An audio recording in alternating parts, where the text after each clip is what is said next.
ಗವನ ಉರುವವ ಹೆತ್ತೈನ ಮಕ್ಕವ ಇಬ್ಬ ದೈವ ಪಿರಿವಿಗಳೇ. ಬ್ರಹ್ಮಋಷಿ ವಿಶ್ವಾಮಿತ್ರರು ಅಪ್ಪರ ಜನ ನೋಡುದು ಅಯೋಧ್ಯನ ಎಲ್ಲೆಗೋಯ್ ಸೇದರು. ಆಗತ ತನ್ನ ಮನಸ್ಸಿನಾಗ ಒಂದು ಆಸೆ ಬಂತು, ಪಕ್ಕದಾಡುವ ವಸಿಷ್ಠನ ಆಶ್ರಮಗೋಯಿ ನನ್ನ ದರ್ಶನ ಮಾಡಿಟ್ಟು ಹೋಗಾಕು ತಂದು ನೆನೆಸಿದ್ರು. ಅಲ್ಲಿಗೆ ಹೋಗಿ ಆಶ್ರಮನ ನೋಡುನೆ ಆಗತ ವಸಿಷ್ಠರು ಅಲ್ಲಿಂದ ಕಡಿದು ಅಯೋಧ್ಯ ರಾಜಸಭೆಗೆ ಹೋಗಿ ಸೇರಿದ್ದಾರೆ ಎಂಬ ಆ ಸುದ್ದಿ ಸಿಕ್ಕಿತ್ತು.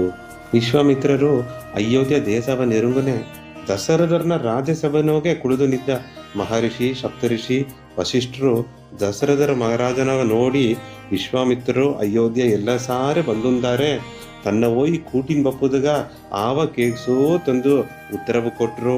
ಅದು ಮಾಕಿ ದಶರಥ ಮಹಾಚಕ್ರವರ್ತಿಯು ವಿಶ್ವಾಮಿತ್ರರನ್ನ ಕೂಟಿನ ಬಪ್ಪುದಗ ತನ್ನ ರಥವ ಕೇಗ್ಸಿದ್ರು. ಮಹಾರಾಜ ದಶರಥರಗ ಆ ಪೇರ್ಪಟ್ಟ ಬ್ರಹ್ಮಋಷಿ ಎನ್ನ ದೇಶಗ ಬಂದಾರ ಎಂಬುದನ್ನು ನೆನಚಿ ಅಪ್ಪರ ಸಂತೋಷ ಪಟ್ರು. ಅದೇ ಸಮಯನೊಗೆ ನನಗೆ ಸ್ವಲ್ಪ ಅಂಜಿಕೆಯೂ ಬಂತು.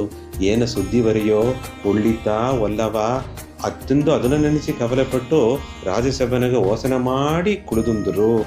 ಇದನ್ನ ಒಳ್ಳಂಗ ಅರದ ಅಯೋಧ್ಯ ರಾಜ್ಯಗವೇ ಸೂರ್ಯ ವಂಶಗವೇ ಕುಲಗುರುವ ಇಬ್ಬ ವಸಿಷ್ಠರು ದಶರಥರ ನೋಡಿ, ಒಂದು ಅಂಜಬೇಡ ದಶರಥ, ವಿಶ್ವಾಮಿತ್ರರು ಒಳ್ಳೆ ಒಂದು ಕಾರ್ಯಗಾಯ್ತ ಬಂದಾರ, ತನಗ ಪಾದ ಪೂಜೆ ಮಾಡಿ ಒಳ್ಳಂಗ ಉಪಸರಿಪು ಮಾಡು ಅತಂದರು.